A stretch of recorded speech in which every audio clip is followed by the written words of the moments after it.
이 시간 우리에게 주시는 하나님의 말씀은 히브리서 11장 1절부터 6절까지의 말씀입니다. 히브리서 11장 1절부터 6절의 말씀입니다.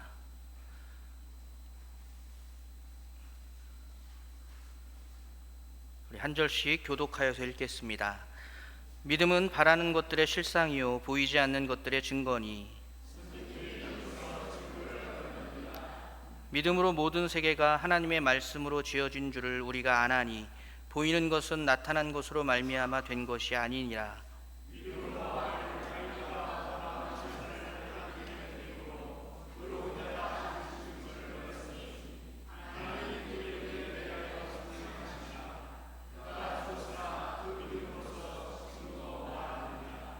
믿음으로 에녹은 죽음을 보지 않고 옮겨졌으니 하나님이 그를 옮기심으로 다시 보이지 아니하였느니라. 그는 옮겨지기 전에 하나님을 기쁘시게 하는 자라 하는 증거를 받았느니라.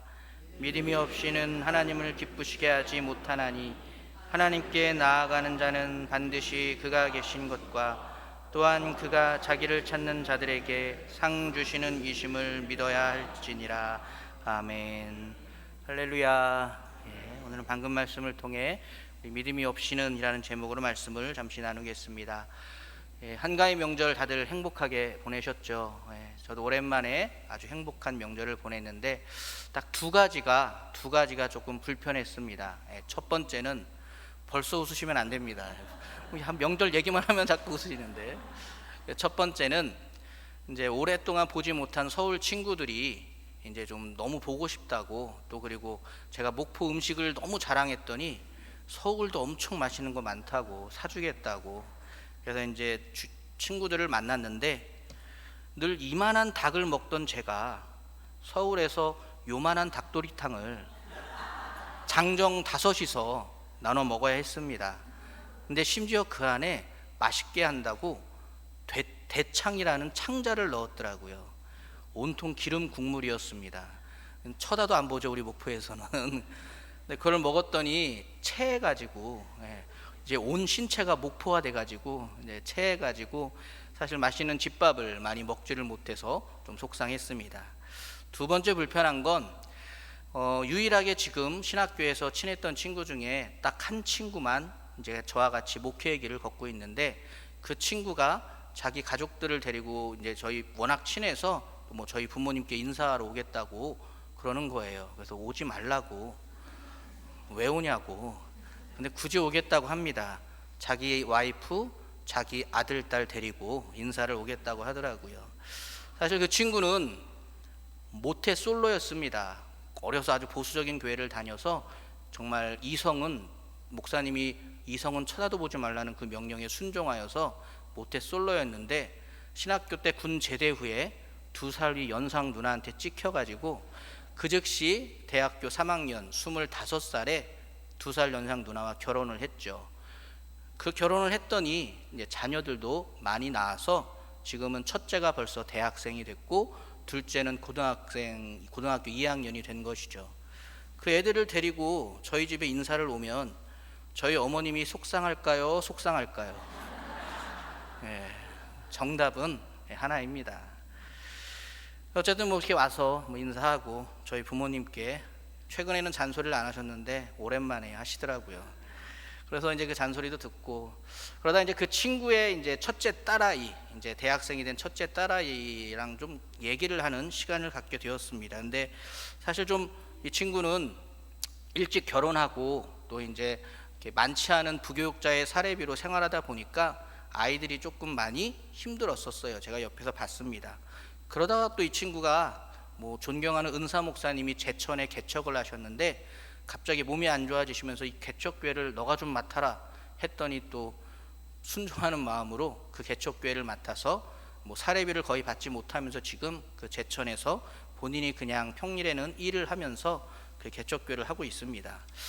그래서인가요, 그 첫째 딸아이는 조금 불만이 많더라고요. 그리고 하나님에 대해서 목회자 딸이었지만 신앙이 없었습니다. 그러면서 여러 가지가 요즘 이제 불만이 많아서 이제 제 친구와 또 친구 와이프랑 딸아이가 좀 갈등이 많은데, 그래서 이제 제가 이제 둘이 얘기하게 된 시간이 있어서 도대체 너는 뭐가 제일 불만이야? 이렇게 신앙생활 하면서 교회 아빠가 목사님인 거 하면서 뭐가 제일 불만이야 하는데 정말 예상치 못한 대답을 했습니다. 그 친구의 대답은 이거였어요.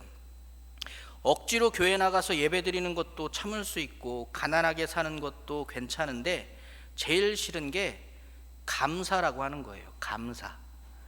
하나님한테 감사라는 게 제일 불만이라는 것입니다. 말씀드린 대로 일찍 결혼해서 참 적은 사례비 받으며 아이들을 키우다 보니까 경제적인 지원을 많이 못 해줬죠. 그래서 일찍 철이 들었다고 해야 하나, 이 딸아이도 자립심도 강해 어려서부터 아르바이트도 많이 하며 스스로 학원비도 벌고 그랬습니다. 그렇게 자기 힘으로 열심히 살면서 월급도 받고 많은 것을 자기 힘으로 이루고 있는데 그때마다 하나님이라는 분이 도와준 건 아무것도 없었다라고 얘기를 하더라고요.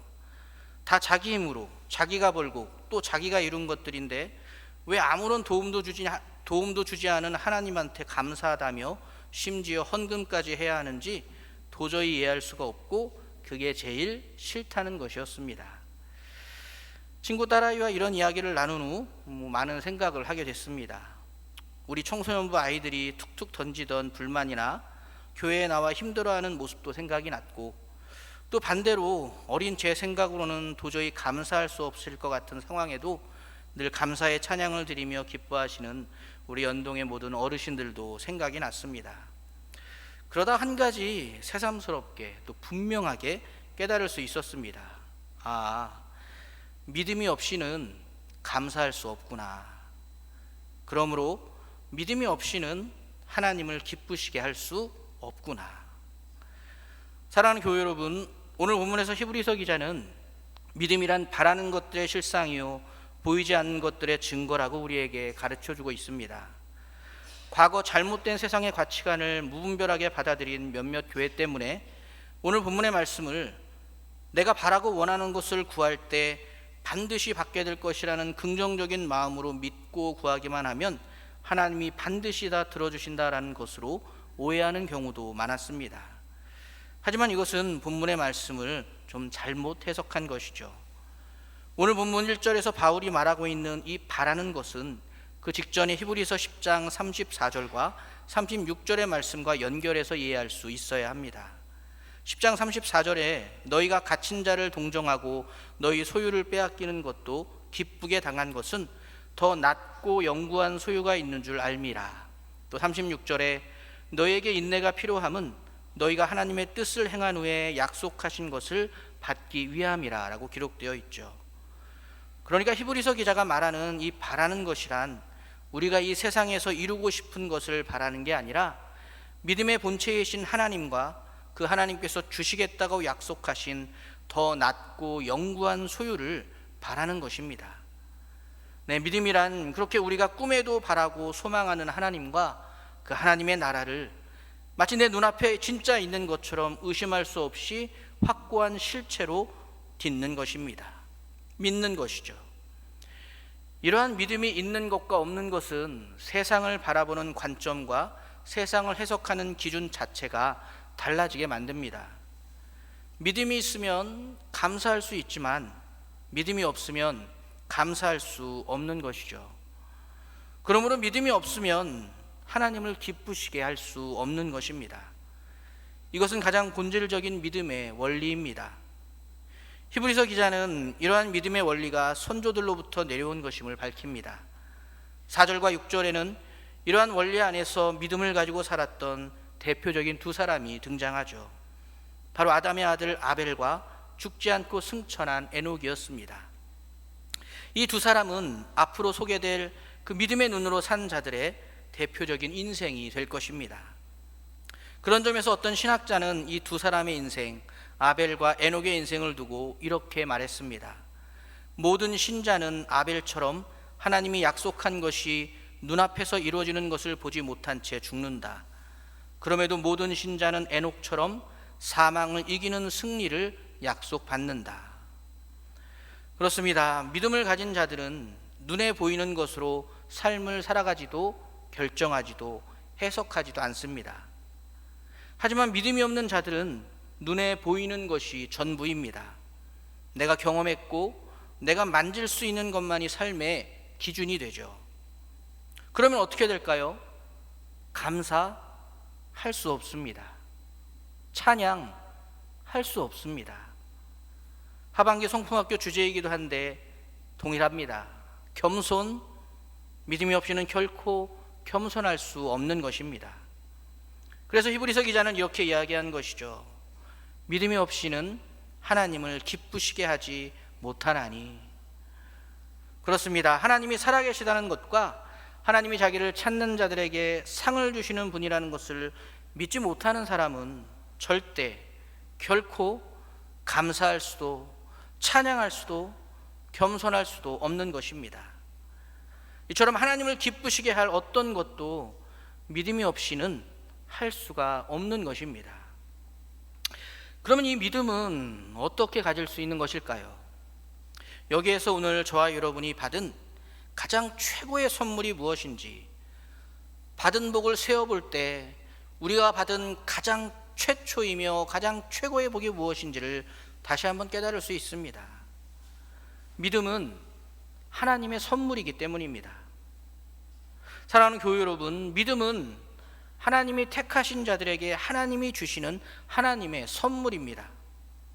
저와 여러분이 감사할 수 있고 저와 여러분이 찬양할 수 있으며 우리가 겸손할 수 있는 이유는 하나님이 저와 여러분에게 이 믿음이라는 가장 크고 귀한 선물을 값없이 주셨기 때문입니다.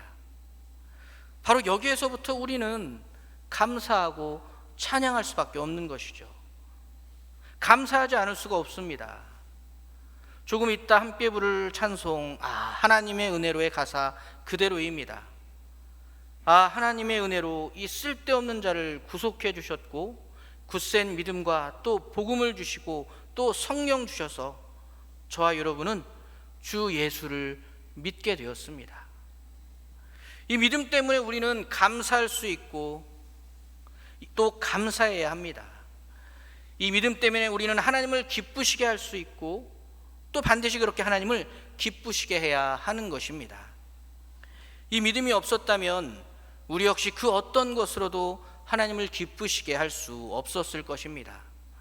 감사도 찬양도 겸손함도 그 어떤 선함도 가져보지 못한 채 지옥 같은 세상에서 사단의 노예로만 살다가 하나님의 심판대 앞에 서야 했을 것입니다. 그러므로 사랑하는 교회 여러분, 아무것도 감사할 것이 없다라는 생각은 절대 하시면 안 됩니다. 우리에게는 믿음을 주셨습니다. 이것이 우리가 가장 먼저 감사해야 하는 이유입니다. 전능하신 하나님을 믿을 수 있음에 감사하시기 바랍니다. 하나님이 살아계시다는 것을 믿을 수 있는 그 믿음에 감사할 수 있어야 합니다. 바로 그 하나님이 나와 함께 하시기 위하여 가장 비천한 모습으로 나를 찾아오셨고 성령을 통해 나의 인생길에서 늘 함께 하시며 마침내 우리를 영원한 하나님의 나라로 이끄셔서 영원히 함께 거하실 것이라는 그 감격적인 말씀을, 오늘 우리에게 주신 그 감격적인 말씀을 아멘으로 믿을 수 있음에 정말 감사하고 또 감사하시기 바랍니다. 그리고 한 걸음 더 나아가야 합니다. 하나님이 선물로 주신 이 믿음을 주신 말씀 위에 깊이 뿌리 내려서 예수 그리스도의 장성한 분량에 이를 수 있도록 믿음의 성숙함을 추구하시기 바랍니다. 하나님이 선물로 주신 이 귀한 믿음을 그러나 약하게 내버려 두고 잃어버리며 놓치는 사람이 참 많이 있습니다. 이유는 하나입니다. 주신 믿음을 말씀을 통해 확인하고 또 그 말씀대로 믿음의 삶을 실천하고 또 실천하면서 그 믿음의 성장과 성숙함으로 나아가야 하는데 그러지 못하고 믿음을 방치했기 때문입니다. 믿음을 주셨는데 믿음을대로 살지 않고 그 믿음이 무엇인지를 배우지도 않아서 그 믿음의 성숙함을 향해 나아가지 못하는 것이죠. 그렇게 되면 반드시 퇴보하게 됩니다. 잠깐만 쉬자, 잠깐만 쉴게요, 한 달만 쉴게요, 1년만 쉴게요 했던 분 중에 교회에 다시 돌아오는 분들은 극히 적습니다. 그러므로 사랑하는 교회 여러분, 하나님이 선물로 주신 이 귀한 믿음을 더욱 성숙한 믿음으로 키워가시기 바랍니다.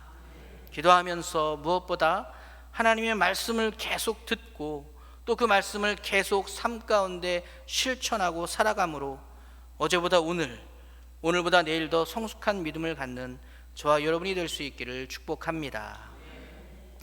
그리고 가장 중요한 것은 사랑하는 교회 여러분, 사랑하는 사람들을 위해서 간절히 기도하시기 바랍니다.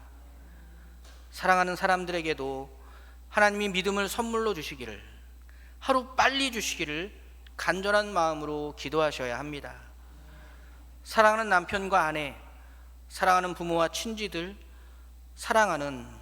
너무나도 사랑하는 내 자녀들에게 하나님이 믿음을 선물로 주시기를 기도할 수 있어야 하겠습니다. 내가 너무나 사랑하는 사람들에게 만약 믿음이 없다면 그들은 결코 하나님을 기쁘시게 할 수 없을 것입니다. 이 말은 사실 참 하나님한테가 아니라 우리한테 손해가 되는 말입니다. 하나님을 기쁘시게 하는 것들이란 결국 우리 자신까지도 가장 행복하게 하는 것들이기 때문입니다. 감사가 그렇고 찬양도 그렇고 겸손함도 그렇습니다. 하나님이 우리에게 바라시는 모든 것들은 다 우리에게도 가장 좋은 것이 됩니다. 그러므로 믿음이 없어서 하나님을 기쁘시게 하지 못하는 사람은 자신의 인생 역시 너무나도 어두워질 수밖에 없는 것이죠. 감사도 없고 찬양도 없고 겸손함도 없는 세대, 불평과 불만만이 가득하고 의지할 수 없는 물질과 자기 자신만을 주인으로 삼는 교만한 세대, 그래서 평안도 없고 행복도 없는 불행한 세대, 이것이 믿음이 없는 세대의 초상이 되는 것입니다. 이미 우리는 그런 세대가 온 땅에 가득해지고 있는 것을 보고 있습니다. 그러므로 더욱 간절히, 더욱 시급하게 기도해야 합니다. 사랑하는 사람들을 위해서, 사랑하는 내 자녀들이 하나님께 믿음을 선물로 받을 수 있도록 기도해야 하는 것입니다. 어떤 기도 제목보다 가장 중요하고 또 시급한 기도 제목은 바로 이것임을 항상 기억하시기 바랍니다. 사랑하는 교회 여러분, 믿음이 없이는 하나님을 기쁘시게 할 수 없습니다. 감사도 찬양도 겸손도 그 어떤 것도 믿음이 없이는 할 수 없습니다. 그러므로 저와 여러분의 입술에 감사가 가득하고 하나님과 사람 앞에서 겸손할 수 있다면 내가 잘나서가 아니라 그 믿음을 선물로 주신 하나님께 더욱 감사하시기 바랍니다. 감사할 수 있는 것도, 찬양할 수 있는 것도, 겸손할 수 있는 것도, 주신 말씀에 내 마음이 뜨거워질 수 있는 것도 다 하나님이 우리에게 믿음을 선물로 주셨기 때문입니다. 하나님의 은혜인 것이죠. 그 은혜에 감사하며 주신 믿음을 하나님의 말씀 위에 뿌리내려 성숙해지시기 바랍니다. 그리고 무엇보다 사랑하는 사람들, 사랑하는 우리 자녀들에게도 하나님이 믿음을 선물로 주시기를, 아파트도 자동차도 대학 입학도 그 어떤 것보다 믿음을 먼저 선물로 주시기를 간절히 기도하시기 바랍니다. 오늘 주신 이 말씀으로 믿음에 감사하며 믿음을 위해 노력하고 사랑하는 사람들을 위해 믿음을 구하시는 저와 여러분이 될 수 있기를 예수 그리스도의 이름으로 축복하며 기도하겠습니다. 기도하겠습니다. 사랑의 아버지 하나님, 감사합니다. 하나님의 크신 사랑으로 오늘도 우리에게 믿음을 주셔서 그 믿음의 성숙함을 허락하셔서 또 주님 앞에 나와 주를 찬양하고 주께 감사하며 주의 말씀에 감격할 수 있는 그 은혜 주시고 감사드립니다. 늘 그 믿음에 감사하며 또 사랑하는 사람들이 믿음을 하나님께 선물 받기를 간절히 기도하는 우리 모두가 되게 하여 주시옵소서. 감사드리며 예수 그리스도의 이름으로 기도드렸습니다. 아멘. 우리 하나님의 은혜로 함께 찬송하겠습니다.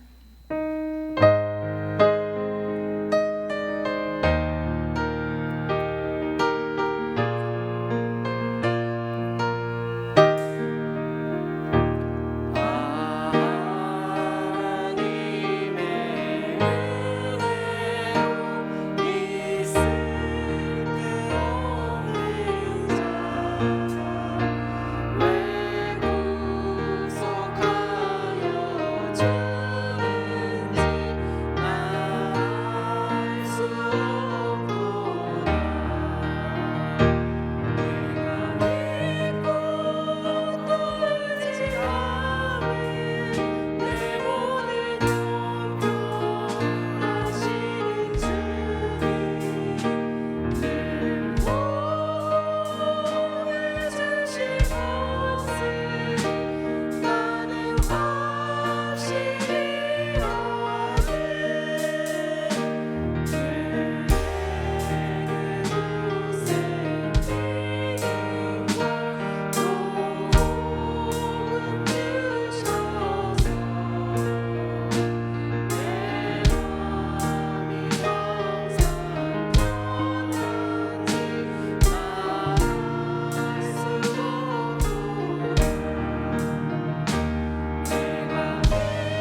이제는 우리 구주 예수 그리스도의 구원의 은총과 우리 아버지 하나님의 신실하신 사랑하심과 우리를 온전케 하시는 성령님의 역사가 주신 믿음에 감사하며 사랑하는 사람들의 믿음을 위해 기도하기를 다짐하고 결단하는 사랑하는 모든 연동의 가족들 위해 영원토록 함께 계시옵기를 간절히 축원하옵나이다.